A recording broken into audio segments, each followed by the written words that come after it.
ঘূর্ণিঝড় রোমানের প্রভাবে উপকূলীয় জেলা সাতক্ষীরা, খুলনা, বাগেরহাট সহ 15টি জেলায় জলোচ্ছ্বাসের আশঙ্কা রয়েছে। এসব জেলায় নিম্নাঞ্চল স্বাভাবিক জেলার চেয়ে 3 থেকে 5 ফুট অধিক উচ্চতায় বায়ুতাড়িত জলোচ্ছ্বাসে প্লাবিত হতে পারে বলে জানায় আবহাওয়া অধিদপ্তর। শনিবার 25শে মে আবহাওয়া অধিদপ্তরের আবহাওয়াবিদ মোহাম্মদ আবদুল কালাম মল্লিকের স্বাক্ষর করা 7 নম্বর বিশেষ বিজ্ঞপ্তিতে এই তথ্য জানানো হয়। সেখানে বলা হয়, বঙ্গোপসাগরের গভীর নিম্নচাপটি ঘূর্ণিঝড় রিমালে পরিণত হয়েছে। শনিবার সন্ধ্যা 6টায় চট্টগ্রাম সমুদ্রবন্দর থেকে 455 কিলোমিটার দক্ষিণ পশ্চিমে, কক্সবাজার থেকে 400 কিলোমিটার দক্ষিণ পশ্চিমে, মংলা থেকে 405 কিলোমিটার দক্ষিণে এবং পায়রা থেকে 365 কিলোমিটার দক্ষিণে অবস্থান করছিল।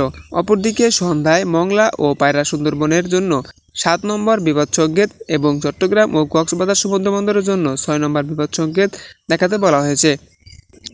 ঘূর্ণিঝড় কেন্দ্রের 54 কিলোমিটারের মধ্যে বাতাসের একটানা সর্বোচ্চ গতিবেগ ঘন্টায় 62 কিলোমিটার।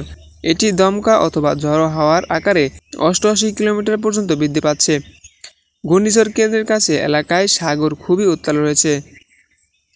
ঘূর্ণিঝড়টির প্রভাবে রাজশাহী, রংপুর, ময়মনসিংহ, ঢাকা, খুলনা, বরিশাল, চট্টগ্রাম ও সিলেট বিভাগের দমকা হাওয়া, ঝড়ো হাওয়া, ভারী হাওয়া এবং 44 থেকে 88 মিমি থেকে অতি ভারী বর্ষণ 289 মিমি হতে পারে।